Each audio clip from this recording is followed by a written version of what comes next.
even to those who despise us, and we may love especially those who hate us. May your peace, O Lord, rule our hearts, and may your words in all its richness dwell in us, so that our thoughts and deeds will be in accordance to God's will. Help us keep our oath and promise when we assume office, that we will preserve and defend the Philippine Constitution. This we ask in Jesus' name, all for your glory, our Lord. Amen. Amen. Thank you, Senator Soto. The Sancta Cecilia Choir of Our Lady of Assumption will lead us in the singing of the Philippine National Anthem, after which they will render a song entitled Alab ng Pilipino. Mayang magiliw, perlas ng silanganan, alab ng puso, sa litim mo'y buhay. Lupang hinirang, tuyang ka ng magiti, sa manlulupi, di ka pasisiin, sa dagat bundok, sa simulan, sa langit mong bakaw, may dilagang mula, tawid sa paglayang minamahal, ang isap ng matawad mo'y tagumpay na nagbibigay, ang bituin at araw na kayan, pamay di magdidilig, lupa ng araw ng buwan, hatid pagsinta, buhay langit sa piling mo. Aming ligaya ng pat, may mga api, ang mamatay ng dahil sa'yo.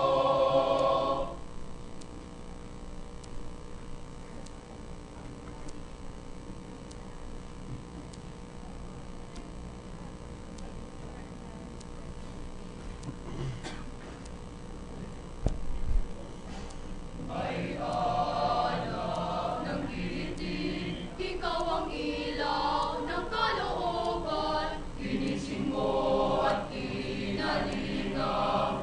Dahalisay ng pag-ibig sa bayan, tanglaw kang tunay ng kalayaan, lakas patnubay ng kabayanihan, bawat akbang isusulong, banal na diwang Pilipino.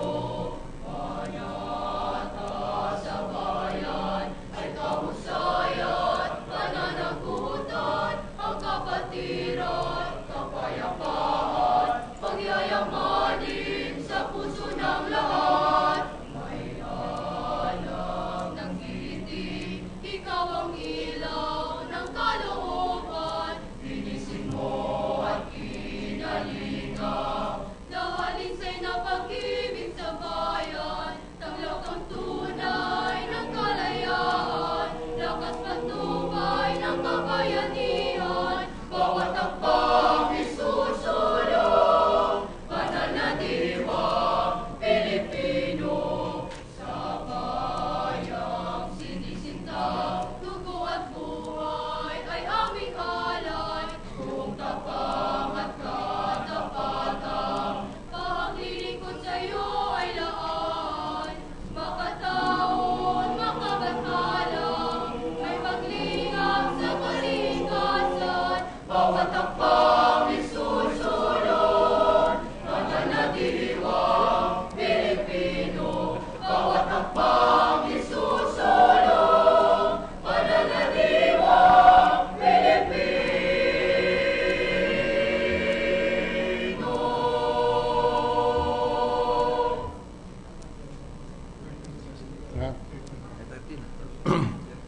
The Secretary will now call the roll. Roll call of members.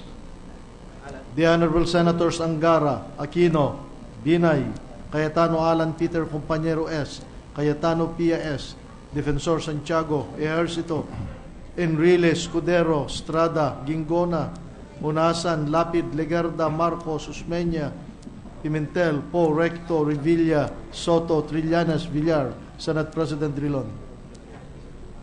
13 senators are present. The chair declares the presence of a quorum. Good afternoon, Mr. President, to our dear colleagues. Mr. President, with the consent of the Senate, I move that we dispense with the reading of the Journal of the 76th Session, May 20, 2015, and consider the same as approved. Any objection? Hearing none. Motion is carried. With the consent of the Senate, I move that we consider on third reading Senate Bill number 2679 under Committee Report number 110. This is the Unifast bill, Mr. President. It's a comprehensive scholarship bill, Mr. President. Consideration of the measure is in order. With the consent of the body, we request the Secretary to read only the title of the bill without prejudice to inserting into the Senate Journal and the record the whole text thereof. Secretary will do so. Senate Bill number 2679, an act providing for a comprehensive and unified student financial assistance system for tertiary education, UNIFAST, thereby rationalizing access thereto, appropriating funds therefore, and for other purposes. Mr. President, copies of this measure as approved on second reading have been distributed to members of the Senate last May 19, 2015, thereby complying with the 3-day rule found under Section 26, Paragraph 2, Article 6 of the 1987 Philippine Constitution. We are thus ready to approve the measure on third reading. I ask for a roll call vote. Secretary will conduct a roll call vote. Roll call vote. The Honorable Senator Sangara, Aquino, Binay, Cayetano Alan, Peter Compañero S, Cayetano P.I.S., Defensor Santiago, Ejercito, Enrile, Escudero, Estrada, Gingona, Unasan, Lapid, Legarda, Marcos, Usmeña, Pimentel, Po, Recto, Revilla, Soto, Trillanes, Villar, Senate President Drilon. 15 senators are present.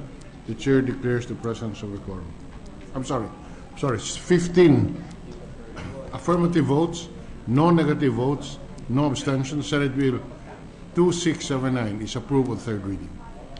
Thank you, Mr. President. Mr. President, with the consent of the Senate, I move that we consider on third reading Senate Bill number 2481 under Committee Report number 118. This is the bill on the Northern Mindanao Medical Center, Mr. President. Consideration of the measure is in order.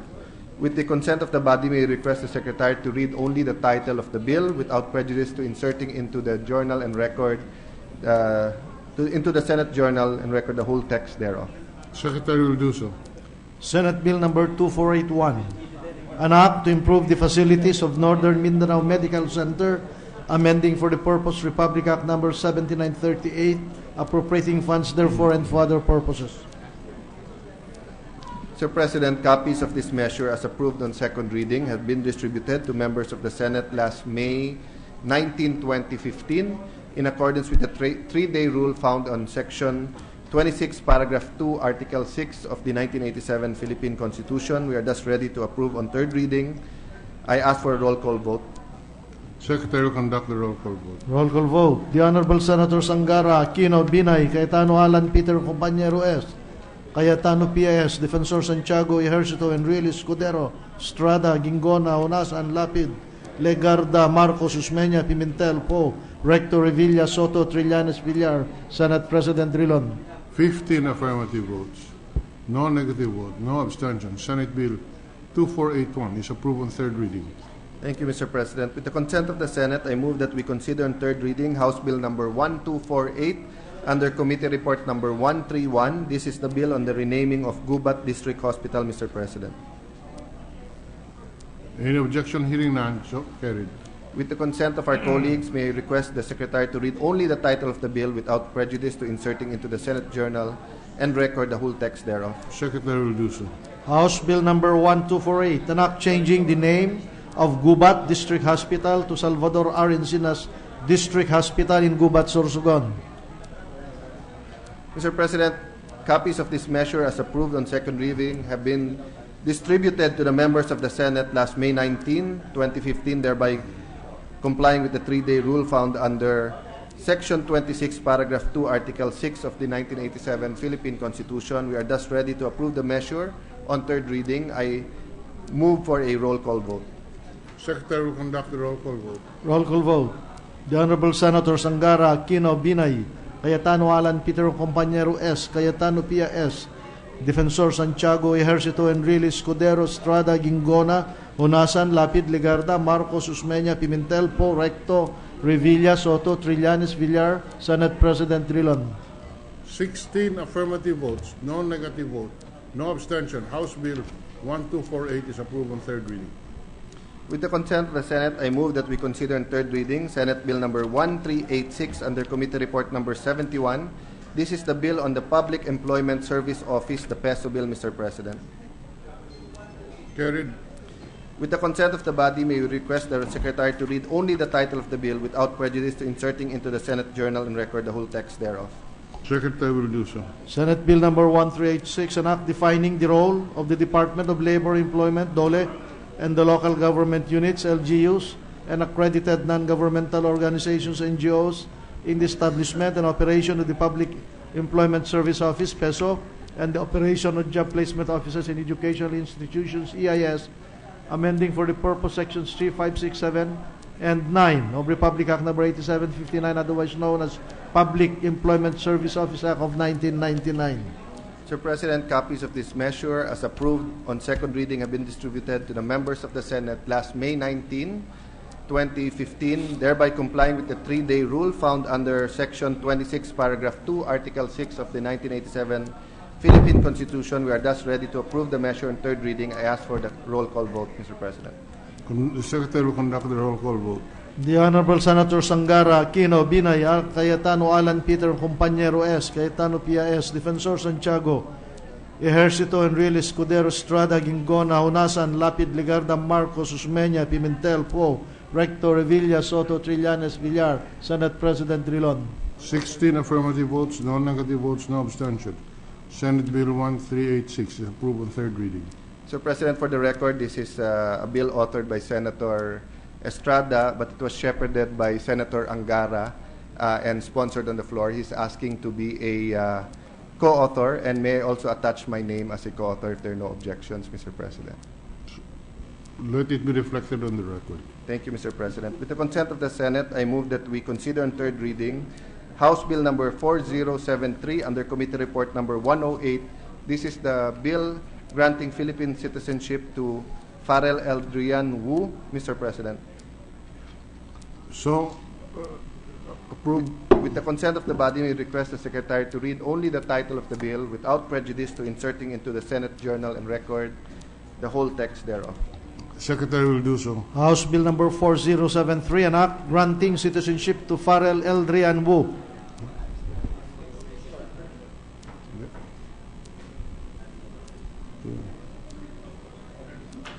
Mr. President, copies of this measure as approved on second reading have been distributed to the members of the Senate last May 20, 2015, thereby complying with the 3-day rule found under Section 26, Paragraph 2, Article 6 of the 1987 Philippine Constitution. We are thus ready to approve the measure on third reading. I move for a roll call vote. Roll call vote. The Honorable Senator Sangara, Aquino, Binay, Cayetano, Alan, Peter, Compañero S, Cayetano, Pia S, Defensor Santiago, Ejercito, Enrile, Escudero, Estrada, Gingona, Hunasan, Lapid, Legarda, Marcos, Usmeña, Pimentel, Po, Rector, Revilla, Soto, Trillanes, Villar, Senate President Drilon. 16 affirmative votes, no negative votes, no abstention. House Bill 4073 is approved on third reading. With the consent of the Senate, Mr. President, I move that we consider in third reading the proposed Senate Resolution number 1331 under Committee Report number 134. This is the Nagoya Protocol, Mr. President. In order. Mr. President, with the consent of the body, may I request the Secretary to read only the title of the said proposed Senate resolution without prejudice to inserting to the Senate Journal and record the whole text thereof. Secretary will do so. Proposed Senate Resolution number 1331, resolution concurring in the accession to the Nagoya Protocol on access to genetic resources and the fair and equitable sharing of benefits arising from their utilization to the Convention on Biological Diversity. Sir President, copies of this measure as approved on second reading have been distributed to the members of the Senate last May 20, 2015, thereby complying with the 3-day rule found under Section 26, Paragraph 2, Article 6 of the 1987 Philippine Constitution. We are thus ready to approve the measure on third reading. I move for a roll call vote. Secretary will conduct a roll call vote. The Honorable Senator Sangara, Aquino, Binay, Cayetano, Alan, Peter, Compañero S, Cayetano, Pia S, Defensor Santiago, Ejercito, Enrile, Escudero, Estrada, Gingona, Hunasan, Lapid, Legarda, Marcos, Usmeña, Pimentel, Po, Recto, Revilla, Soto, Trillanes, Villar, Senate President Drilon. 17 affirmative votes, no negative votes, no abstention. Proposed Senate Resolution number 131 is hereby approved on third reading. Thank you, Mr. Before President. may I request our visitors to please take their seats and keep their conversation on a low voice, as we can hardly hear what is happening on the floor.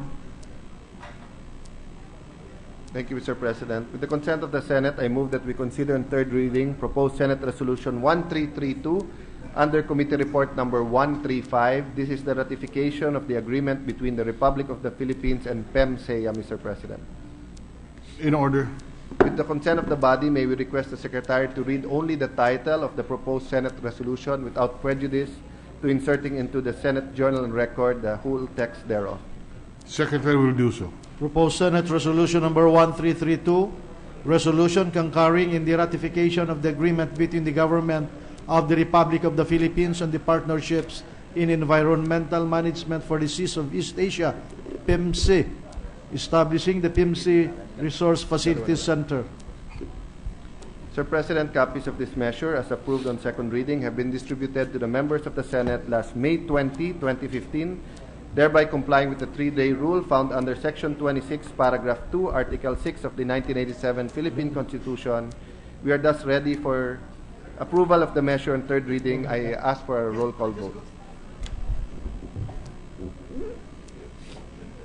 Roll call vote, Mr. The President. Secretary will conduct the roll call vote. Roll call vote. The Honorable Senator Sangara, Aquino, Binay, Cayetano, Alan, Peter, Compañero S, Cayetano, PIS, Defensor Santiago, Ejercito, Enriles, Escudero, Estrada, Gingona, Unasan, Lapid, Legarda, Marcos, Usmeña, Pimentel, Poe, Recto, Revilla, Soto, Trillanes, Villar, Senate President Drilon. 17 affirmative votes, no negative votes, no abstention. Proposed Senate Resolution number 1332 is hereby approved on third reading. Mr. President, just to answer the inquiries of our colleagues, we have 2 more bills on third reading. With the consent of the Senate, I move that we consider on third reading Senate Bill number 2655 under Committee Report number 119. This is the bill on Davao Region Medical Center, Mr. President. In Davao order. Regional.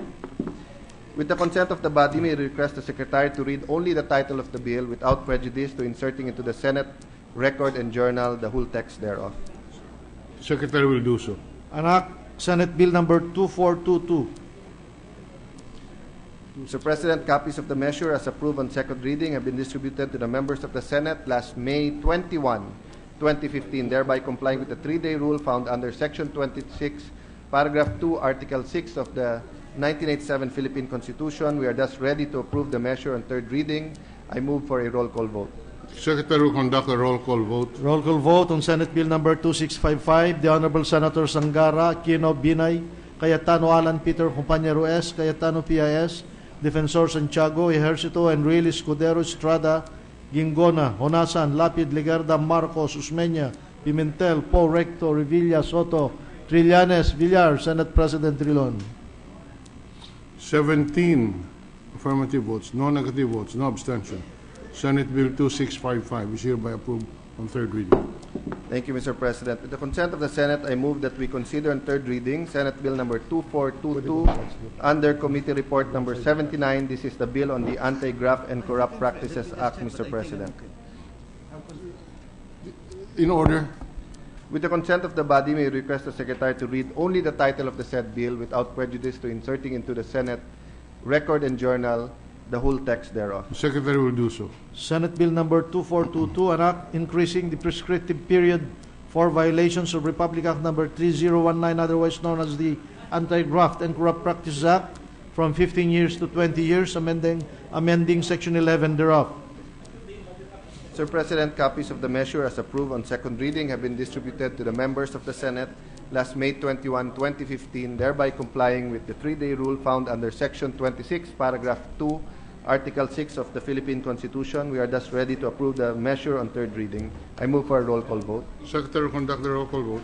The Honorable Senator Sangara, Aquino, Binay, Cayetano, Alan, Peter, Compañero S, Cayetano, PIS, Defensor Santiago, Ejercito, Enriles, Escudero, Estrada, Gingona, Unasan, Lapid, Legarda, Marcos, Usmeña, Pimentel, Poe, Recto, Revilla, Soto, Trillanes, Villar, Senate President Drilon.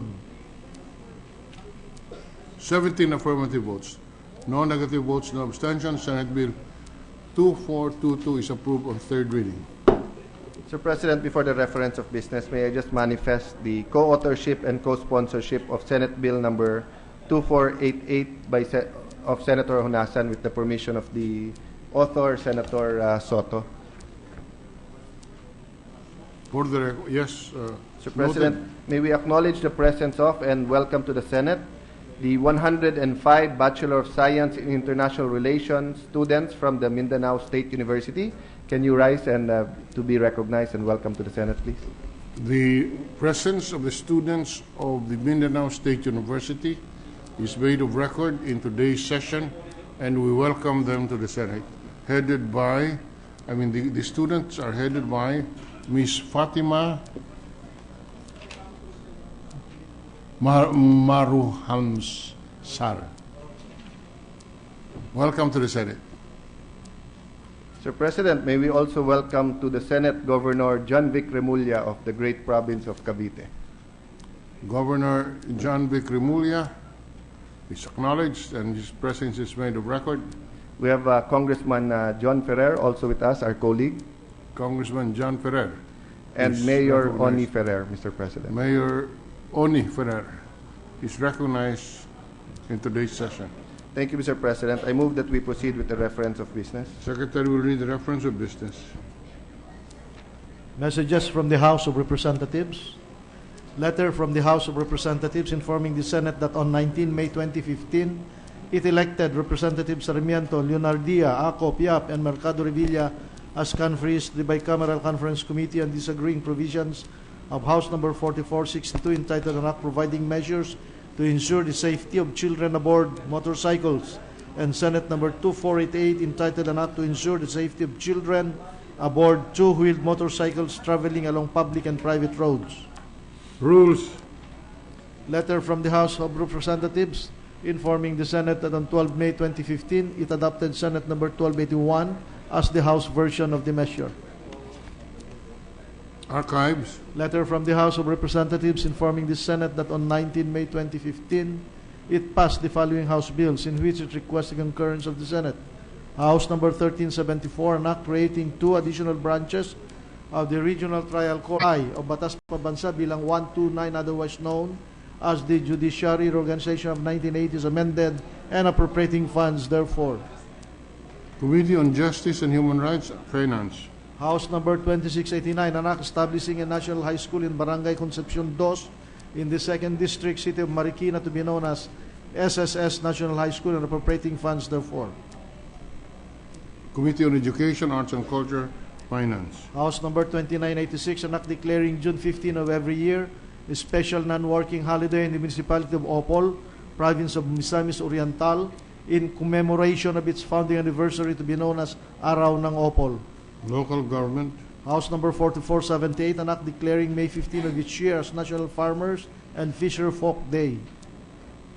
Education, Arts and Culture, Agriculture and Food. House Number 4507, an act renewing the franchise of Contel Communications Incorporated, assignee of the grantee under Republic Act Number 3932 as amended by Republic Act Number 7401, entitled An Act Granting the Concepcion Industries Incorporated the franchise to construct, maintain, and operate radio telephone stations for the transmission and reception of radio communications with the Philippines for another 20 years from the effectivity of this act. Public Services. House Number 4793, an act declaring June 16 of every year a special non-working holiday in Villanueva, province of Misamis Oriental, in commemoration of its founding anniversary, to be known as Araw ng Villanueva. Local Government. House Number 5060, an act establishing the Filipino Identification System. Justice and Human Rights, Finance. House Number 5144, an act establishing an on-site, in-city, or near-city resettlement program for informal settler families in accordance with the People's Plan, and mandating relocating local government units to provide other basic services and livelihood components in favor of the recipient local government unit, amending for the purpose RA 7279 as amended, otherwise known as the Urban Development and Housing Act of 1992. Urban planning, housing, resettlement, local government. House number 50 to 31, an act requiring the registration of all users of prepaid subscriber identity module SIM cards.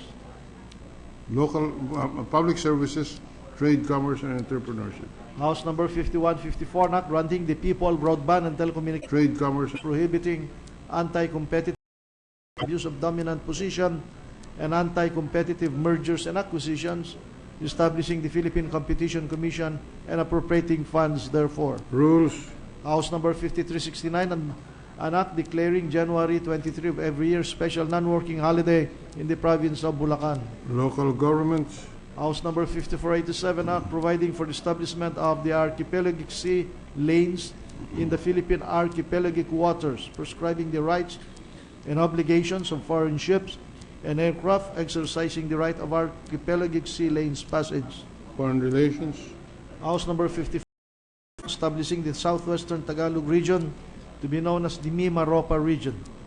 economic affairs, local governments. House number 5520, an act strengthening the procedure for registration of voters during barangay elections, amending for the purpose RA 8189, also known as the Voters Registration of 1996. Electoral reforms, people's participation. House number 5567, an act mandating the Philippine Merchant Marine Academy, PMMA, to select one cadet from each congressional district every year to comprise its incoming class.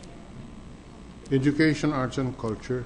House number 5568, an act renaming the Milagros School of Fisheries, popular known as the Masbate School of Fisheries in the municipality of Milagros, province of Masbate, as the Masbate Institute of Fisheries and Technology. Education, arts, and culture. House number 5571, an act granting the Mactan Electric Company, Inc., MECO, a franchise to construct, install, establish, operate, and maintain a distribution system for the conveyance of electric power to the end users in the city of Lapu-Lapu and the municipality of Cordova, province of Cebu. Public services. House number 5572, an act providing stronger measures against unlawful practices, businesses, and schemes of matching and offering Filipinos to foreign nationals for purposes of marriage or common law partnership, repealing for the purpose RA 6955, also referred to as the Anti-Mail Order Bride Law. Women, family relations, and gender equality. House number 5573, an act converting the Sadanga National High School in Barangay Poblacion, Sadanga Mountain Province, into a National Technical Vocational High School to be known as Sadanga National Technical Vocational Skills Training High School and appropriating funds therefore. Education, arts, and culture, finance. House number 5574, an act converting the Salyok National High School in Barangay Salyok, Municipality of Natunin, Mountain Province, into a National Technical Vocational High School to be known as Salyok National Technical Vocational and Schools Training High School and appropriating funds known as Salyok Camiguin, organizing the Camiguin and mandating support for tourism development in the province of Camiguin. Tourism, finance. House number 5579, an act declaring February 21 of development in the province of Camiguin. Tourism, finance. House number 5579, an act declaring February of every year. Ways and means, finance. House number 55, extending for a period of 25 years the term of the franchise granted to Tarlac Electric Inc., formerly known as Tarlac Enterprises Inc., to construct, operate, and maintain relations thereof. Environment and natural resources, health and demography, ways and means, 25 years to Tarlac Electric 602, an act providing for the remedy of filing a petition for certiorari to the Supreme Court, to the Supreme Court to review schools in all legislative districts of the Philippines and appropriating funds therefore. education, arts, and culture, Foreign vessels to transport. Bill on first reading, Senate number 2776, an act mandating the establishment of instructional gardens in all elementary and secondary schools, public or private, requirement for the creation, issuance of permits for schools and for other purposes by Senator Cynthia A. Villar. education, arts, and culture, ways and means. Resolution speaking the appropriate Senate committee to conduct an inquiry in aid of legislation into the circumstances that led to the Kentex factory fire in Valenzuela City, which claimed the lives of 72 workers, and to recommend legislative measures to improve national building safety standards, as well as occupational safety and health standards and other employment standards in order to afford stronger protection for all Filipino workers, Senator Marcos Jr. Public order, dangerous drugs, labor, employment, human resource development. PS Resolution number 1366, directing the Senate Committee on Cooperatives to conduct an inquiry in aid of legislation about the availment of the separate incentive schemes for electric cooperatives under RA administration and an administration named the Bureau of Internal Revenue BIR and local government units LG by Senator Marcos. Cooperatives. Yes, resolution number 1367, resolution directing the Labor Committee of the Senate of the Philippines to conduct an inquiry in aid of legislation in the fire incident involving Kentex Manufacturing employees thereof. Resources development. Communication letter from the Department of Health dated 29 April 2015 submitting to the Senate the first annual consolidation on the implementation of the Kentex Manufacturing Productive Health RA number. Letter from the Department of Health dated 2015 submitting to the Senate the first annual consolidated report I'm sorry.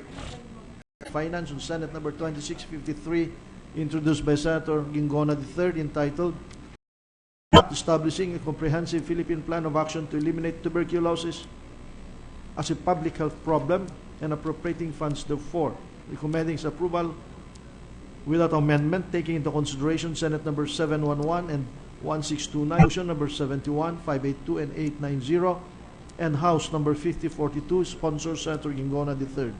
Ordinary business. Committee report number 147 submitted jointly by the Committees on Cultural Communities and Finance on Senate number 2009 introduced by Senators Legarda and Ramon Bong Revilla Jr. entitled An Act Establishing Resource Centers for Indigenous Cultural Communities, Indigenous Peoples to enhance and ensure the delivery of essential services, appropriating funds therefore and for other purposes, recommending its approval with amendments, taking into consideration number 857, sponsor Senator Legarda. Calendar for ordinary business. Additional reference bill on first reading, Senate number 2777, Federation Senate Ability in Financial Management PFM, Congress's power, an integrated PFM system, and increasing budget transparency and of business. Gara. Committee on Finance. Resolution. PSR number 1368, resolution. Committee on Finance. Resolution. Health Insurance Corporation, PhilHealth, amounting to and other similar actions introduced by Senator Gingona III. Accountability of public officers and investigations, health and demography. Committee report number 148, prepared and submitted jointly by the Committees on Health and Demography and Finance and Senate number 2778, with Senators Legarda and Gingona III as authors thereof, entitled An Act Strengthening the Regulation of Health Facilities and Services in the Philippines, repealing for the purpose RA 4226, otherwise known as the Hospital Licensure Act, and for other purposes, recommending its approval in substitution of Senate numbers 1190 and 2654, taking into consideration House number 4000. Sponsor Senators Gingona III and Legarda. Calendar for ordinary business.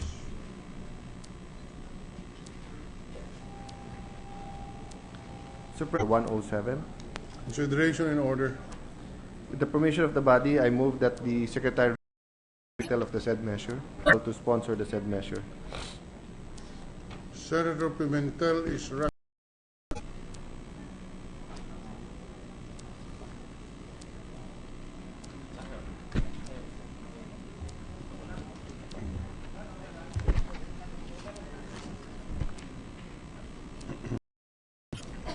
Mr. President, Justice and Human Rights, respectfully submit before this August Chamber for consideration House Bill number 586 under Committee Report 107 entitled An Act Creating the Registry of Deeds for the Province of Zamboanga, Sibugay to be situated in the Municipality of Ipil and appropriating funds therefore. The Registry of Deeds is intended to be the repository of all instruments affecting registered land. Through the Registry of Deeds, we are able to find out the who, what, where, and where, the who, what, when a particular real property. In Section 7 of Presidential Decree number 1529, otherwise known as the Property Registration Decree, which mandates that there shall be at least one register of deeds for each province and one for each city. Republic Act number 8973 established the province of Zamboanga Sibugay and separated it from the province of Zamboanga del Sur. So although the province of Zamboanga Sibugay has been created way back in the year 2000, there has yet to be constituted a registry of deeds in the province of Zamboanga Sibugay. This in turn has caused great inconvenience to its constituencies who continue to transact with the Registry of Deeds of Zamboanga del Sur for their property registration concerns. The Registry of Deeds of Zamboanga del Sur is located in Pagadian City, some 130.2 kilometers away from Ipil, the capital town of the province of Zamboanga Sibugay. Increased commercial activities and real property transactions in Zamboanga Sibugay justify the creation of a separate register of deeds in the province. Undoubtedly, any further delay in the creation of a separate registry of deeds for the province of Zamboanga Sibugay is a disservice to its people and is inimical to its progress. When I initially encountered Section 7 of Presidential Decree number 1529, one register of deeds for each province and one for each city, I thought that this was already sufficient legal basis for the establishment of a register of deeds in the province of Zamboanga Sibugay.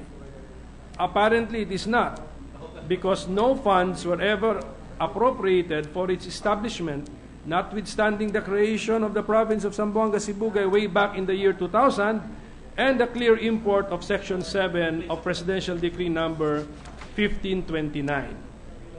Hence, this bill is necessary to provide the legal basis for the appropriation of funds for the establishment of a registry of deeds in the province of Zamboanga Sibugay. This registry of deeds will be similar to the ones established in Naga City, Camarines Sur, and the 3rd District of Negros Occidental, which were created by virtue of Republic Act number 6462 and Republic Act number 6465, respectively.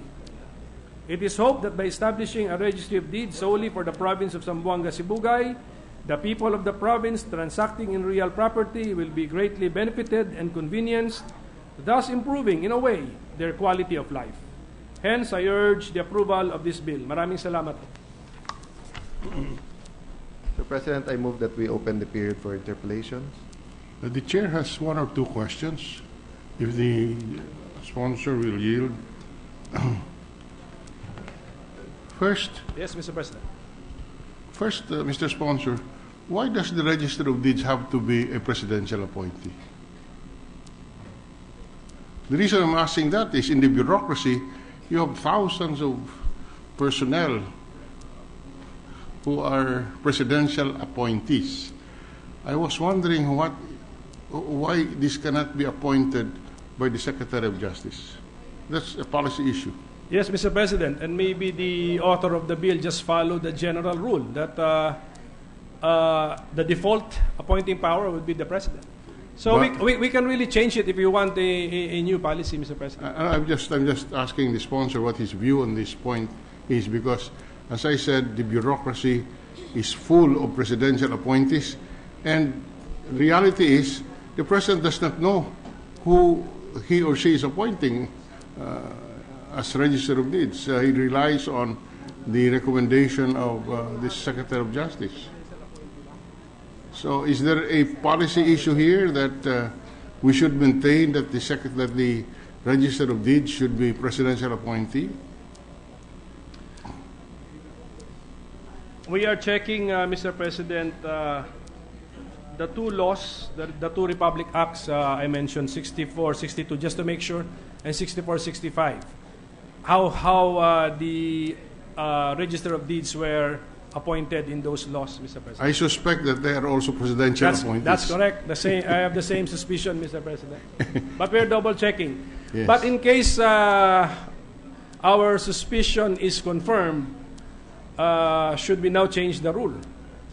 Well, I am submitting that to the sponsor and to the body as well. I'm just raising that issue because we have the propensity to make everybody a presidential appointee, and the screening becomes very haphazard because there are hundreds, if not thousands, of bureaucrats who are presidential appointees. I'm submitting that to the sponsor and to the body for consideration. Yes, we will take a look at that again, Mr. President. But maybe we can look at the salary grade of this position, because if I am not mistaken, even prosecutors are appointed by the president. That's correct, yeah, and so even labor arbiters. That's Labor correct. arbiters are also appointed by the president, and that's why I'm saying this bureaucracy is full of presidential appointees. So that the reality is that the appointing power does not really have the time to review the qualifications of the appointee. we are free to start a new practice and a rule, Mr. President. Okay. The next question is, do you say that the Register of Deeds shall be appointed upon the recommendation of the Administrator of the Land Registration Authority and the Secretary of Justice? Is this a limitation on the presidential power to appoint, so that if there is no recommendation, the appointment cannot be done? What happens if the recommendee is not, the appointee is not a recommendee of the Secretary of Justice or the Administrator of the LRA?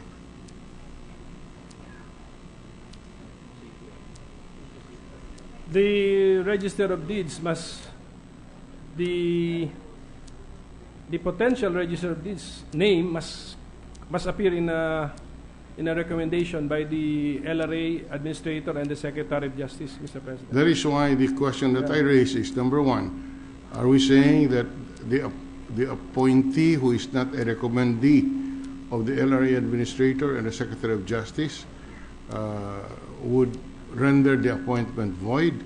And if so, is that an undue limitation on the power of the President to appoint?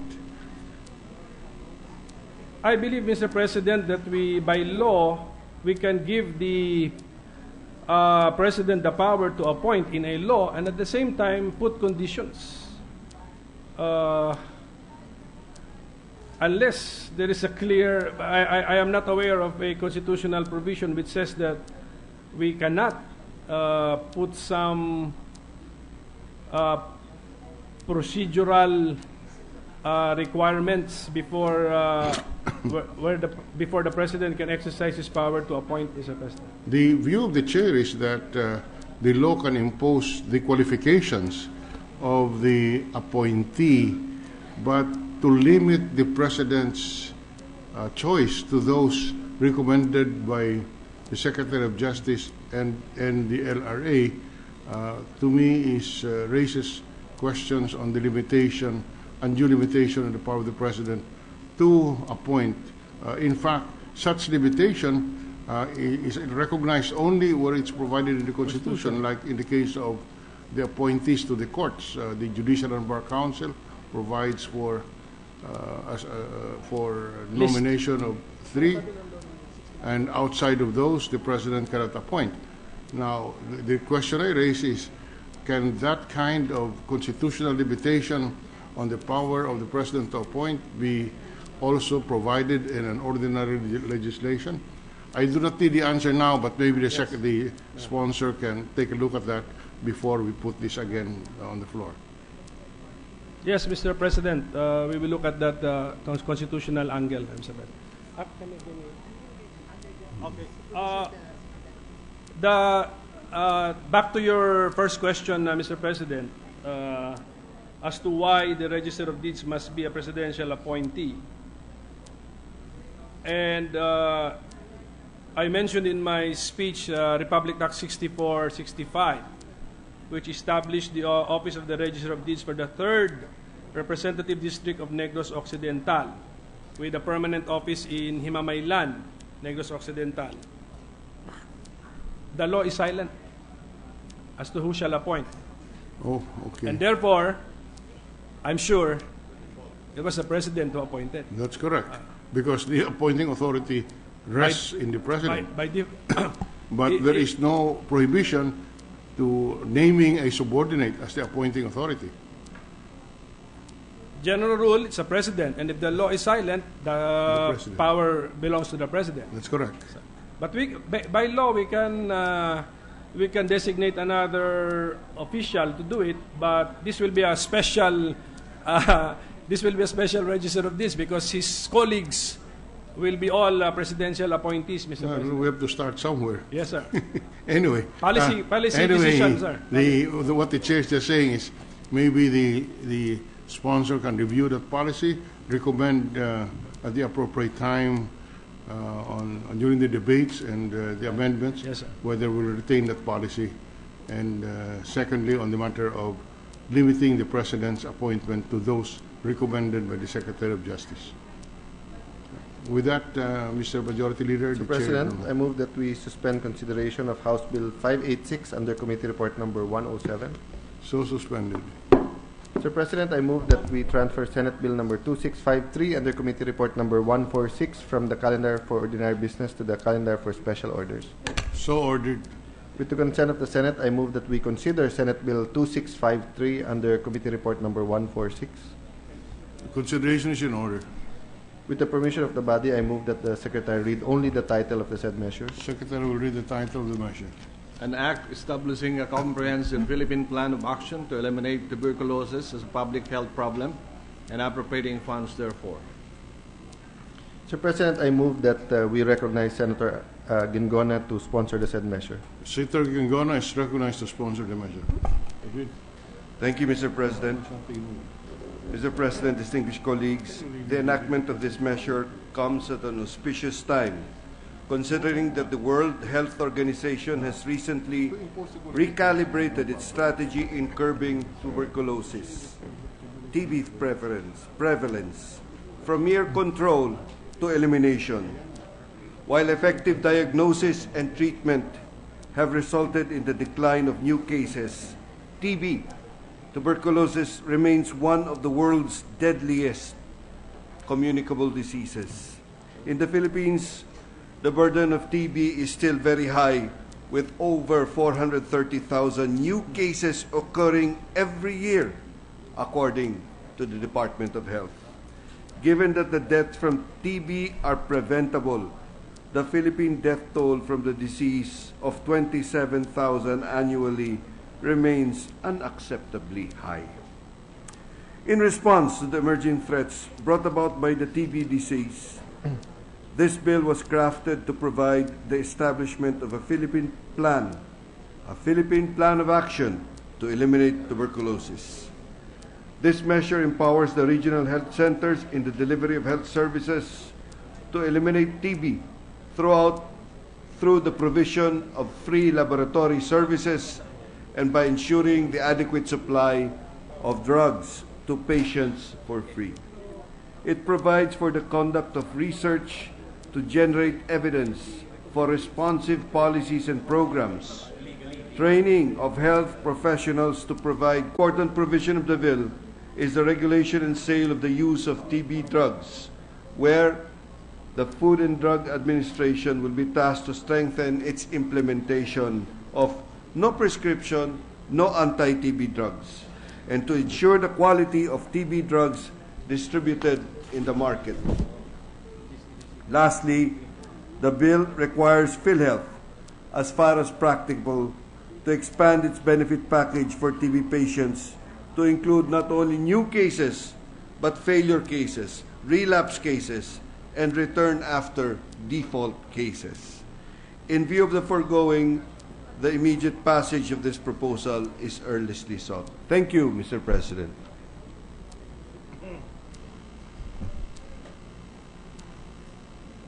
Majority Leader, a minute suspension. suspended for 1 minute.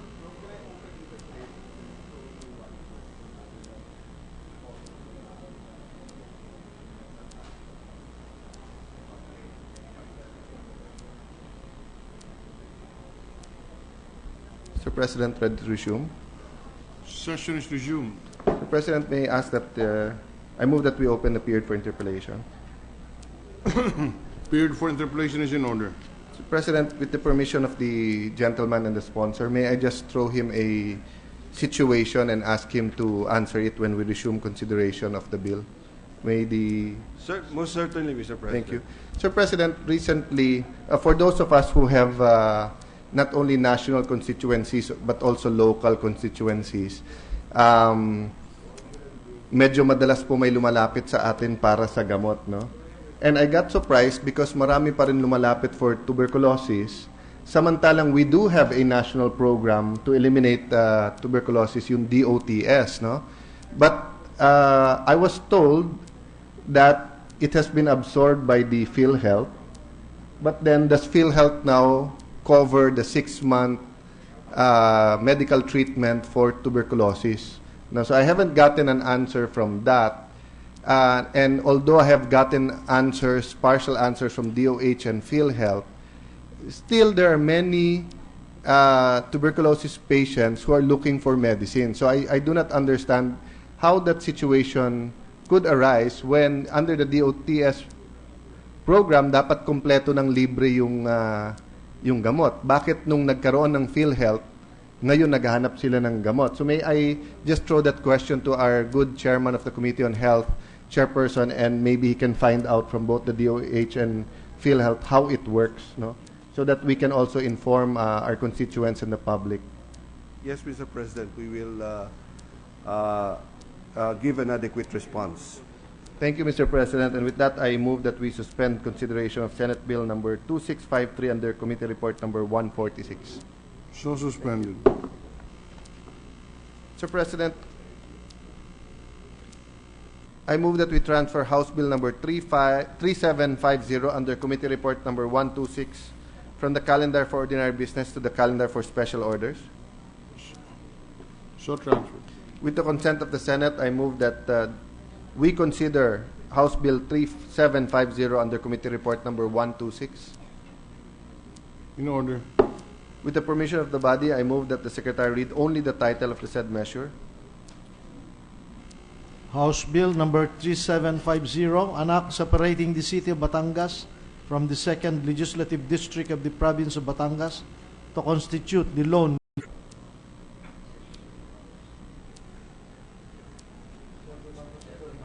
Senator Marcos is recognized. Thank you, Mr. President.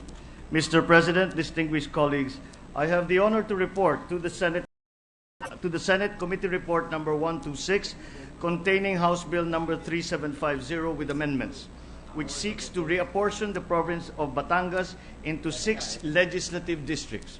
The province of Batangas is one of the earliest provinces established by the Spaniards.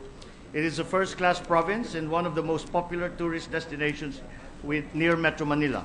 It is home to the famous Taal volcano and Taal Heritage Town, a small picturesque town that has ancestral houses and structures dating back to the 19th century. The province also has many spectacular beaches and diving spots. The province of Batangas is ranked 5th most populated province of the country with a population count of 2,377,395 based on the 2010 census of population and housing issued by the Philippine Statistics Authority. At present, the province has 4 legislative districts. House Bill number 3750 seeks to separate the city of Batangas from the 2nd legislative district to constitute the lone legislative district of the city of Batangas. However, during our committee deliberations of this said bill, our distinguished colleagues from the province of Batangas, notably Senator Ralph Recto, had proposed to amend the bill. The proposal was to reapportion the province of Batangas into 6 legislative districts by creating the 5th legislative district to be composed of the city of Batangas and the 6th legislative district to be composed of the city of Lipa. The city of Batangas is a first-class city with a population of 305,607 based on the 2010 Census of Population and Housing issued by the Philippine Statistics Authority, and currently it is part of the 2nd Congressional District. Under the proposed measure, the municipalities of Bawan, Lobo, Mabini, San Luis, San Pascual, and Tingloy shall continue to comprise the 2nd Congressional District. These municipalities have a combined population count of 269,981 based on the 2010 census. The city of Lipa is also a first-class city with a population of 283,468 based on the 2010 census. It is currently a part of the 4th Congressional District. Under the proposed measure, the municipalities of Iban, Padre Garcia, Rosario, San Jose, San Juan, and Taysan shall continue to comprise the 4th Congressional District. These municipalities have a combined population of 397,085 based on the 2010 census. The municipalities of Balayan, Calaca, Calatagan, Lemery, Lian, Nasugbu, Taal, and Tuy shall continue to comprise the 1st Legislative District of the province, while the municipalities of Agoncillo, Alitagtag, Balete, Cuenca, Laurel, Malvar, Mataas na Kahoy, San Nicolas, Santa Teresita, Santo Tomas, Talisay, and the city of Tanawan shall continue to constitute the 3rd Congressional District. The 1987 Constitution, particularly under Article 6, Section 5, Subparagraph 3, mandates that each city with a population of at least 250,000 shall have at least one representative. Clearly, the city of Batangas and the city of Lipa both have exceeded the population requirement of at least 250,000 under the Constitution to be entitled to one representative. On this basis alone, the said cities should be accorded their respective representatives in Congress. The constituents of these cities, through their duly elected representatives, have manifested their desire to claim their right under the Constitution to have their own representatives. Your Committee on Local Government sees no reason to deny that right. It was also pointed out by the Sangguniang Panlalawigan of the province of Batangas that based on the last official census, the province has a population of 2,377,395. At an annual growth rate of 2.24%, the population is now expected to be at 2,430,648 and shall grow to 2,540,761 by 2016.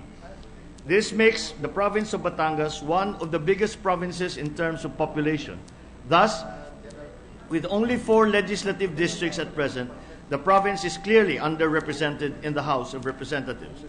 My dear colleagues, the creation of 2 new legislative districts development efforts not only in the said areas but in the whole province. And with the increasing population of the province of Batangas, and for reasons that I have just stated, the said province indeed deserves additional seats in the House of Representatives. May I therefore request my colleagues in this august chamber to join me in approving House Bill number 3750 with amendments under Committee Report number 126. Thank you. Thank you, Senator Marcos. Majority Leader. President, may we open the period of interpellations? Period for interpellation is in order. To give time to our colleagues to formulate their clarificatory questions, interpellations, may I move? Clarificatory questions, interpellations, may I move? Consider. Sir President, we resume status is that we are in the period of interpellation. I thus move that we recognize the sponsor, Senator Marcos. Senator Marcos is recognized. Thank you, Mr. President. If it can be remembered, Mr. President, during the period of interpellation last week on the subject of conversion to a city of General Trias, Senator Soto and the chair inquired of this representation if there had been any cases, municipality having served 3 terms, and that municipality had then been converted into a city, whether a mayor. We have looked into the archives and we have found such a case. It is the case of Arsenio Latasa versus the Comelec and Romeo Sunga respondents. The facts are precisely as laid out in our previous discussion, wherein a certain Arsenio Latasa was elected to the mayor of Digos, Davao del Sur, precisely as laid out in our previous, wherein September 8, 2000 was ratified, which ratified Republic Act number 8798, that is an act asking the municipality and city to be this event also marked the end of the petitioner's tenure as mayor of the municipality of Digos. He held elections that filed before the COMELEC a petition to deny due course and cancel certificate of candidacy and for the disqualification. Respondent Sunga alleged that the petitioner falsely represented in his certificate of candidacy that he is eligible to run as city mayor of Digos, since he had already been elected 3 consecutive terms. In his answer, petitioner Latasa argued that he did not make a false representation and that he had served as mayor for 3 terms. May 14, 2001 elections, since this will be the first time he will be running for the post of city, even by an inch, the land area previously covered by the municipality of Digos. The court also noted that the elective officials of the municipality of Digos continued to exercise their powers and functions until elections were held for the new city officials. Although the new city acquired a new corporate existence separate and distinct from that of the municipality, it does not mean, however, that for the purpose of applying the subject constitutional provision, the office of the municipal mayor would now be construed petitioner Latasa to be the mayor for 3 consecutive terms. These are also the same inhabitants over whom he held power and authority as their chief executive for 9 years. And then on that basis, Mr. President, the petition was dismissed. So in effect, the conversion to a city does not lift the disqualification of the incumbent mayor running for the same position. That is exactly right, Mr. President. And the reasons given was that first, the area was exactly the same. The inhabitants were exactly the same. Therefore, the constituency is the same one that the Mayor Latasa had served for 3 terms already. In this particular case, will there be changes in the metes and bounds of the municipality of General Trias once it becomes a component city? There are no changes to the boundaries, the metes and bounds of the municipality of General Trias that is to be converted into the city of General Trias. Thank you. The chair recognizes the minority leader. Thank you, Mr. President. We wish to thank the distinguished gentleman for the explanation of some of our queries the last time I was on the floor to interpolate the bill. I believe I have exhausted my concerns, so I will submit to the wisdom of the chairman of the Committee on Law and Government and terminate or end my interpellation. Thank you, Mr. President. Mr. Majority Leader, is there any other colleague who wishes to avail of the period of interpellation? None on record, Mr. President, so I move that we close the period for interpellations. So terminated. Mr. President, I move that we open the period of amendments. Period for amendments is in order. Are there any, if there are any committee, we close the period for interpellations. So terminated. Mr. President, I move that we open amendments.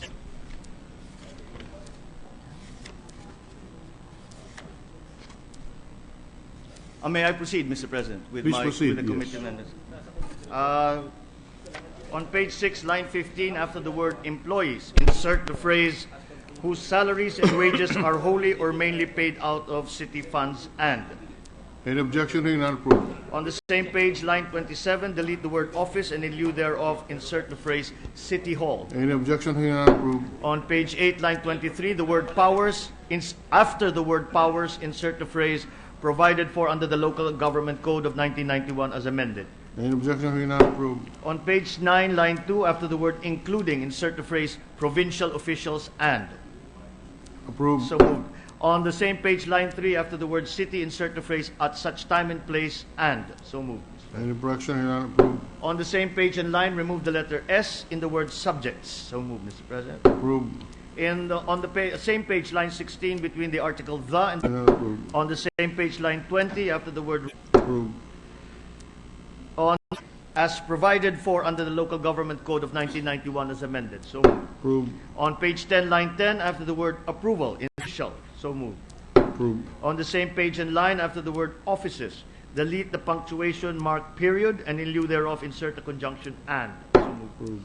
On page 12, line 3, delete the phrase existing laws, and in lieu thereof, insert the phrase the Local Government Code of 1991 as amended. Approved. On the same page, line 5, after the word vacancy, insert the phrase as provided for under the Local Government Code of 1991 as amended. So moved. On the same page, line 7, after the word vacancy, insert the phrase as provided for under the Local Government Code of 1991 as amended. So moved. On page 18, line 3, delete the pronoun it, and in lieu thereof, insert the phrase the same. So moved. On page 20, line 17, after the word marine, delete the phrase life in the preservation thereof, and in lieu thereof, insert the phrase and seashore or offshore activities. So moved. On page 21, line 26, after the word dangerous, insert the phrase defective or otherwise hazardous. So moved. Approved. On page 2, line 17, after the word children, insert the phrase and other needy and disadvantaged persons, particularly children. So moved. Approved. On the same page and line, delete the article the. Approved. On page 23, line 17, after the word include, insert the phrase but shall not be limited to. So moved. Approved. On page 24, line 26, after the word may, insert the phrase tend to. So moved. Approved. On the same page and line, after the word affect, delete the phrase the exercise of, and in lieu thereof, insert the objective pronoun his or her. So moved. Approved. On page 25, line 2, after the word committee, insert the phrase of which he or she is a member. So moved. Approved. On the same page, line 3, delete the phrase of membership. Approved. So moved. On the same page, line 15, after the word its, insert the word regular. Approved. On page 26, line 26, after the word vetoed, insert the phrase and returned. So moved. Approved. On page 27, line 5, delete the word been. So moved.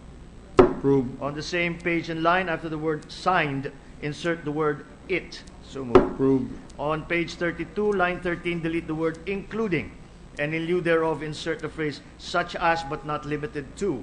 Approved. On page 33, line 21, after the word equivalent, insert a new paragraph to read as follows. The appointment of a secretary to the Sanggunian shall be mandatory. So moved. Approved. On page 34, line 21, after the word publication, insert the phrase of the same. So moved. Approved. On page 53, line 13, after the word years, on page 35, line 13, after the word years, insert a new paragraph to read as follows. The appointment of a city treasurer shall be mandatory. So moved. Approved. On the same page, line 24, delete the phrase has been, and in lieu thereof, insert the phrase may be. Approved. On page 36, line 11, under the word university, insert the phrase a license, and in lieu thereof, insert the phrase may be. Approved. Insert the phrase a licensed under Republic Act, new paragraph to read as follows. The appointment of a city assessor shall be mandatory. Approved. On page 37, the appeal and present or submit any information or record in his or her possession as may be required by the board. So moved. Any objection? Hearing none, approved. On the same page, line 27, after the word appointment, insert a new paragraph to read as follows. The appointment of a city accountant shall be mandatory. So moved. Approved. On page 39, line 11, after the word appointment, insert a new paragraph to read as follows. The appointment of a city budget officer shall be mandatory. So moved. Approved. On page 40, line 3, after the word ordinance, insert a subparagraph to read as follows. See a new paragraph to read as follows. The appointment of a city planning and development officer shall be mandatory. So moved. Approved. On the same page, line 17, after the word city, insert the phrase development council. So moved. Approved. On page 41, line 15, after the word appointment, insert a new paragraph to read as follows. The appointment of a city engineer shall be mandatory. So moved. Approved. On page 42, line 11, after the word appointment, insert a new paragraph to read as follows. The appointment of a city health officer shall be mandatory. So moved. Approved. On the same page, line 27, delete the word these, and in lieu thereof, insert the phrase the same, particularly those which have to do. So moved.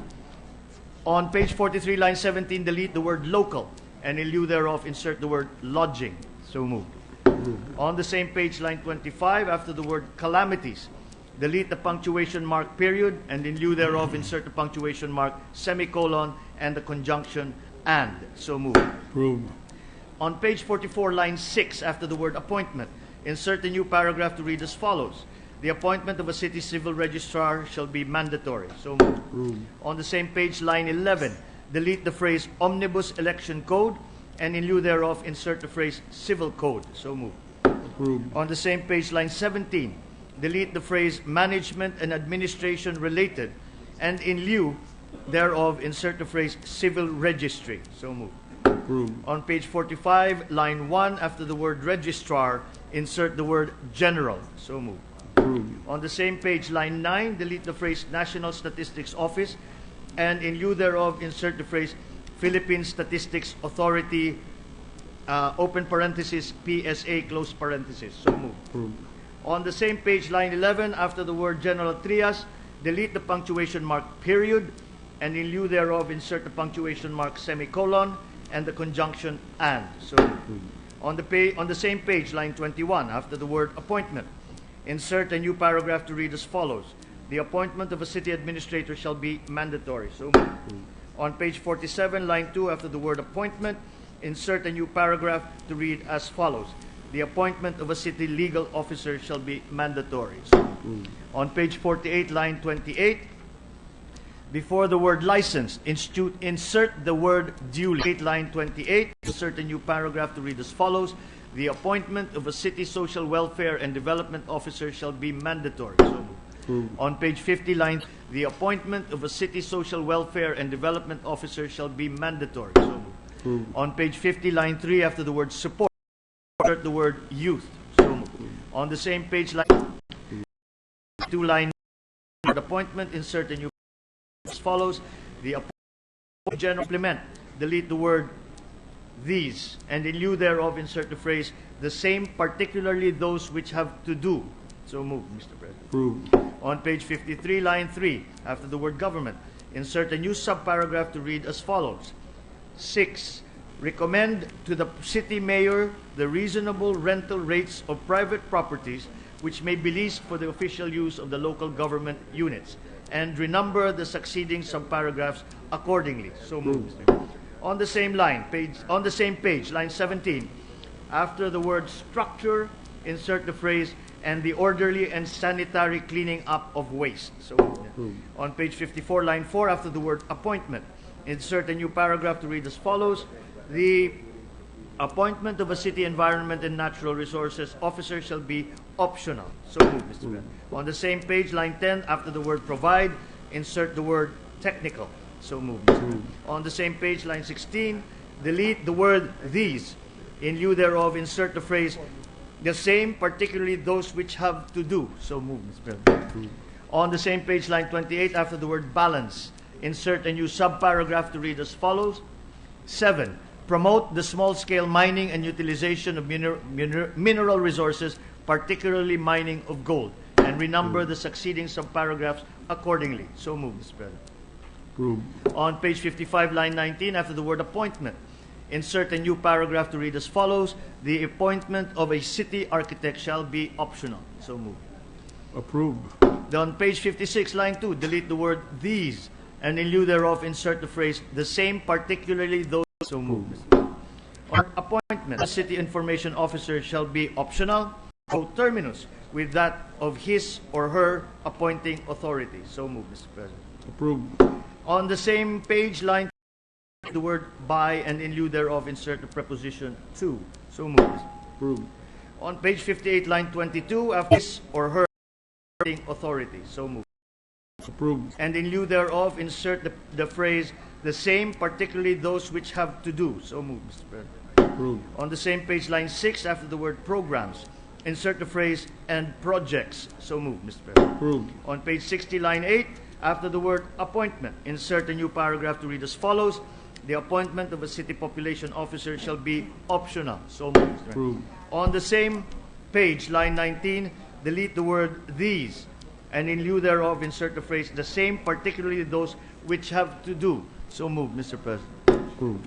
On page 61, line 12, after the word appointment, insert a new paragraph to read as follows. The appointment of a city agriculturist officer shall be optional. So moved, Mr. President. Approved. On page 63, line 15, delete the word including, and in lieu thereof, insert the phrase such as. So moved, Mr. President. Approved. On the same page, line 25, between the words the and bureau, insert the phrase Republic Act number 9263 as amended, otherwise known as. So moved, Mr. President. Approved. On page 65, line 11, delete the word and figure 30, and in lieu thereof, insert the word and figure 120. So moved, Mr. President. Approved. On page 66, line 16, delete the word they, and in lieu thereof, insert the word these. So moved, Mr. President. Approved. On the same page, line 20, after the word affected, insert the word thereby. So moved, Mr. President. Approved. That is the extent of the committee amendments that we have introduced, Mr. President. Mr. President, no senator has indicated his or her desire to propose individual amendments. I thus move that we close the period for amendments. Any objection? Hearing none. Period for amendments on Committee Report 125, Report on House Bill 4769 is hereby terminated. Mr. President, I move that we approve on second reading House Bill number 4769 under Committee Report 125. Any objection? Hearing none. 69 under Committee Report 125 is approved on second reading. President. Mr. President, with the consent of the Mr. President, I move that we suspend consideration of House Bill 4769 under Committee Report number 125. With the consent of the Senate, we resume consideration of Senate Bill 2686 under Committee Report number 113. This is the legislative bill on the Department of Information and Communication Technology Act of 2015, Mr. President. Resumption of consideration. Bill 2686 under Committee Report number 113. This is the legislative bill on the Department of Information and Communication Technology Act of 2015. This is that we are in the period of interpellations. I thus move we recognize the sponsor, Senator Recto. Senator Ralph Recto is recognized in the period of interpellation on Senate Bill 2686.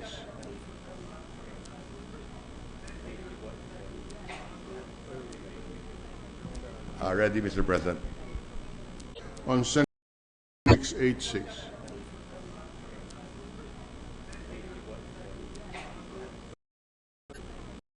Ready, Mr. President.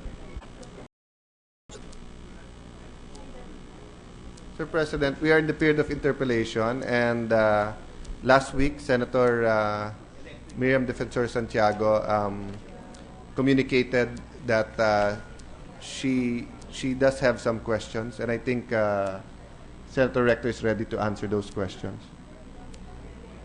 May we recognize also Senator Marcos? So, Senator Marcos is recognized. Thank you, Mr. President. I have been asked by Senator Miriam Defensor Santiago, owing to her frail health, that I make the interpolation that she has prepared for the committee report number 113, recommending approval of Senate Bill number 2686, or an act creating the Department of Information and Communications Technology, defining its powers and functions, appropriating funds therefore, and for other purposes. For the record, Senator Marcos, you're adopting these questions of Senator Miriam Defensor as your own.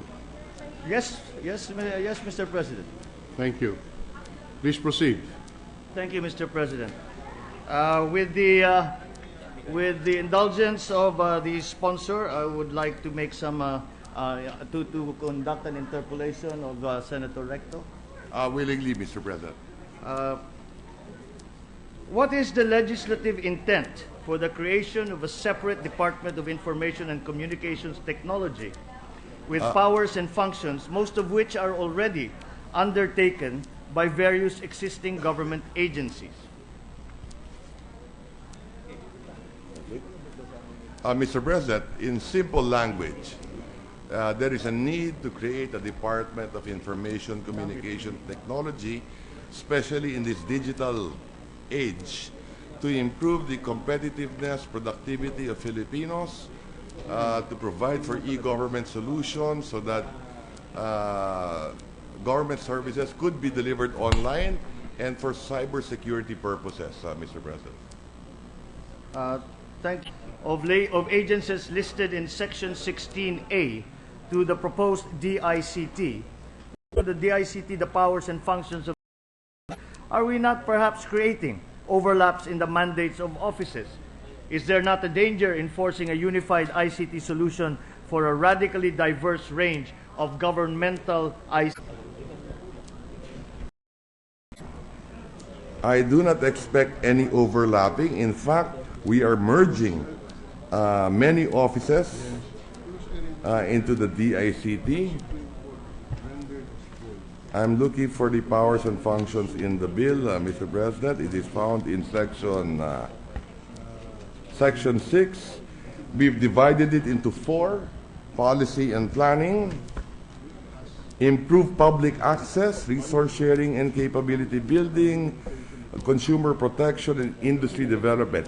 These are not found in any other government agency, Mr. President.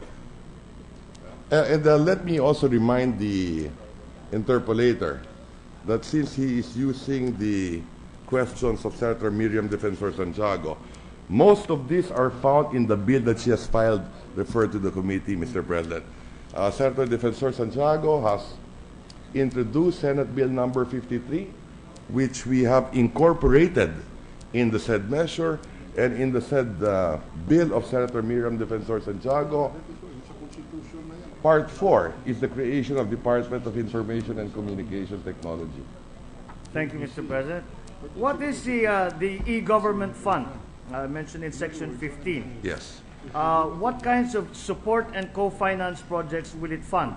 Yeah. If it is going to be used to enable the government to expand, and I quote, for government to expand its ability to conduct activities and provide frontline services through the development and implementation of innovative uses of the internet or other emerging technologies, why does it exclude from its coverage the charges of the internal ICT systems of agencies? Because if agencies are going to charge to its own budgetary allocations the cost of ICT operations, then why still set up a vaguely worded separate e-government fund that shall, under Section 21, appropriate all the funds of the agencies it will absorb during its initial year of implementation, and will create another item under the yearly GAA in the succeeding years? Will funding a department and entire slew of regional offices be practical, given the government agencies have already budgetary allocations for its respective ICT divisions? Mr. Providing through this one, and to be able to do so, and for citizens to be able to transact with government through the internet. And in addition to that, for government offices to be able to talk to one another in the of their systems. Now, what is the role of the DICT here, aside from in relation to the other departments, to set up and to standards, so that there will be standards all through Mr. President. Now, you lodge with different departments. The idea, Commission on Higher Education, to give them internet access, and that is where the DICT comes in, Mr. President. Thank you, Mr. President. There is just a comment, the fear that there is the wording of the Section 15 might be too vague and should be more detailed. Since there is only a single point of control, the DICT will be subjected to lobbying from government agencies, but also from LGUs. And since the manager is managing a large fund, ICT suppliers will find it natural to encourage strong relationships between themselves and DICT in order to receive a share of the projects to be bidded. The wording is seen as vague and does not mention safeguards, the disbursement and management of the fund. Mr. President, we will be happy to accept amendments to tighten the language if there will be any suggestions to this effect. What role will the DICT play in the resolution of ICT-related problems involving intellectual property rights? How will that role interface with the Intellectual Property Office and the Optical Media Board? Problems in agencies? No, Mr. President. If we can Start with cybercrime issues. let me respond to that first, Mr. President.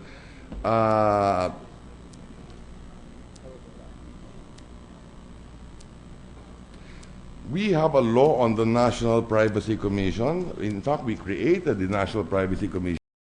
It will be an attached agency to the DICT. So only as far as planning and programming is concerned, Mr. President. So that's with regard to National Privacy Commission with regard to ICT issues. Now, with regard to any other privacy issue, wala na the ICT. The following question I think you have answered. Then the That is question correct. that Yes. it will not be the privacy czar of the country. That-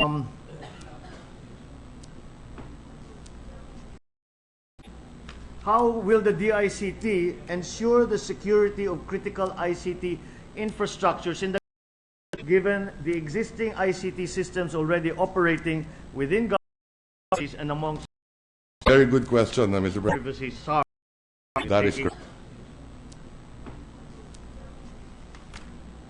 How will the DICT ensure the security of critical ICT in the country? The existing ICT systems already To put the standard as an AJ, again, that will come from the DICT. you have also answered the following question, which was going to answer the following Follow-up question. Any other colleague who wishes to appear with interpellation on this? Thank you, Bong. President, I've been informed that there are no other colleagues who wish to interpellate, and for the close of interpellation. Interpellation is hereby terminated. Period for committee amendments. Mr. Sponsor. Committee amendments by tomorrow. All right. Mr. President, I move that we suspend consideration of the measure. I move session for a few minutes. Mr. President, I move that we suspend session for a few minutes.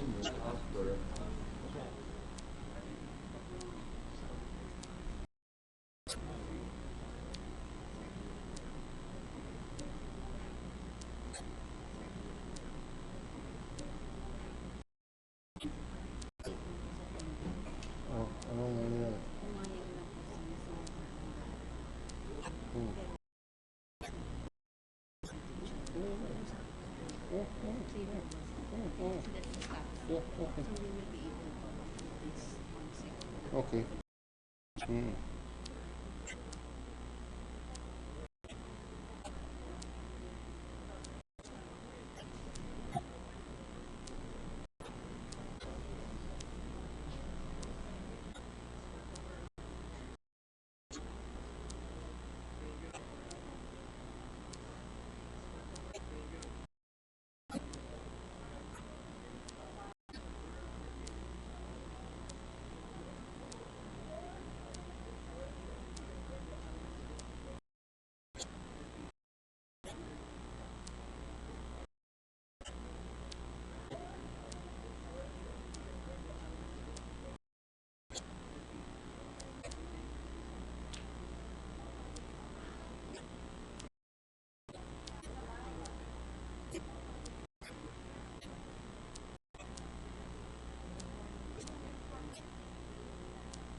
Mr. President, I move to suspend Senate Bill number In order. 3 status is that we are in the period of interpellation. In the past, Mr. President, members have asked clarificatory questions prior to proposing their individual amendments. So with that note, Mr. President, on that note, I move that we close the period for interpellation. Period for interpellation is terminated without objection, provided, however, that Senator Osmeña can raise questions after the committee amendments have been introduced and approved by this chamber. Any objection here and approved. Thank you, Mr. President. I move that we open the period for amendments. Period for amendments is in order. May committee amendments. The sponsor will introduce the committee amendments, Mr. President. We're ready, Mr. President, with the permission of the body. Please proceed. Mr. President, the first amendment is on page 2, lines 1 to 3 of page 2, to delete subsection B. I so move. Subsection B, which is on lines 1 to 3. Any objection? Hearing none, approved. On the same page, page 2, Mr. President, to delete subsections E and F. Any objection? Hearing none, approved. Still on the same page, page 2, Mr. President, we move to delete the entire section 4 and to replace with a new section to read as follows. Section 4, filing of application for incentives, claims, and their validation period. All registered business entities are required to file their tax returns and pay their tax liabilities using the electronic system used for filing and payment of taxes of the BIR. Applications for income tax holiday and or other income tax-based incentives availment with the Board of Investments, BOI, and other relevant IPAs shall only be accepted upon proof of filing of tax returns using the electronic system of the BIR. New paragraph for registered business entities availing of incentives administered by the BOI and other relevant IPAs. They shall file with the BOI and other relevant IPAs within 6 months from the statutory deadline for filing of the relevant tax returns an application for an income tax holiday, ITH, and or other income tax-based incentives availment. Period. Failure ITH and or other income tax-based incentives availment. The BOI and other relevant IPA shall within 30 days from the end of the said 6-month period submit to the BIR a report containing the list of registered business entities who have filed said application, indicating therein the date said applications were filed. End of paragraph. New paragraph. The BOI and other IPAs shall have a period of 1 year from the filing of the application for ITH and or other income tax-based incentives availment to determine and endorse its recommended ITH and other income tax-based incentives claims to the BIR, including the rate of exemption, if applicable, provided that the prescriptive period of the BIR to make an assessment as provided in RC as amended shall be tolled until such time that the BOI and other IPA shall have submitted. Such tolled period shall not exceed 18 months from the statutory deadline for the filing registered business entities of its findings, provided that the incentives being claimed by the registered business entities shall be deemed approved in case of inaction or failure of the BIR to inform the BOI or the concerned IPA and the concerned registered business entity of its findings within 6 months from receipt of the endorsement or recommendation of the BOI or other IPAs. Provided further that registered business entities may exercise the right to seek reconsideration in case of modification of its ITH and or other income tax-based incentives availment based on the BIR validation within 30 days from receipt of the decision in accordance with existing rules and regulations of the BIR. The foregoing provisions shall be without prejudice to the right of the BIR to conduct assessment within the prescribed period provided in the NIRC, as amended. I so move, Mr. President. Any objection? Senator Soto.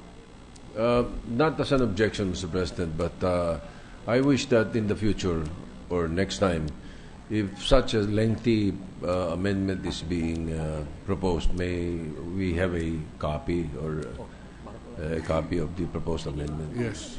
The Secretariat is directed to give a copy amendments that has been read. In the meantime, We have unless- copies. We will furnish the good minority leader. We have Mr. no President. objections, and I take note of the manifestation of the majority leader that after the committee amendments, we can all right. probably tackle it or look at it afterwards, Mr. President. So thank you. Any objection? Hearing none, amendment is approved. Still on page 2, Mr. President, to delete the entire section 5 and replace with a new section 5 to read as follows. Section 5, monitoring of tax incentives information. The data and information related to the tax incentives claims of the registered business entities and the actual amount of tax and duty incentives granted, which are submitted by the BIR and BOC to the DOF, shall be maintained by the DOF under a single database for monitoring and analysis of tax incentives granted. Of this act granted, which are submitted by the BIR and BOC to the DOF, shall be maintained the DOF under a single monitoring and analysis of tax incentives granted. Reflected in the tax returns filed by registered business entities with the BIR, as well as the tax and duty incentives reflected in the import of the IPA registered firms, and the purposes of monitoring and transparency, the amount of tax incentives availed by registered business entities and management, DBM, the following: actual amount of tax incentives availed by tax incentives for the current year, and 4, the projected tax incentive in the paragraph. The aforesaid data and information and sources of financing, BASF, which shall be limited to the aggregate related to incentives availed of by registered entities based on the submissions of the DOF and the concerned IPAs, categorized by sector, by IPA, and type of incentive.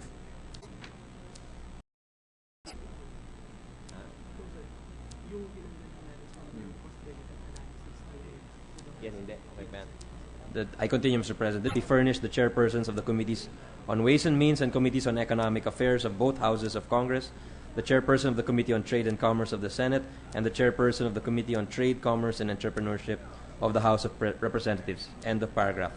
Nothing in this act shall be construed to diminish or limit in whatever manner the amount of incentives that IPAs may grant pursuant to their charters and existing laws, or to prevent, deter, or delay the promotion and regulation of investments, processing of applications of registrations, and evaluation of entitlement of incentives by IPAs of tax incentives in the Philippine economy. And the purpose, all heads of shall submit, but not be limited to, the list economy. End of paragraph. For this On this third you gave out says registered business entities.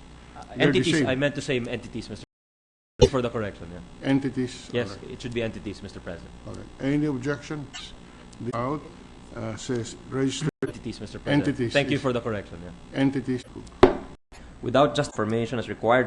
Tasked to settle the disagreeing SBN 2212 and House Bill 603 on youth entrepreneurship, Mr. President.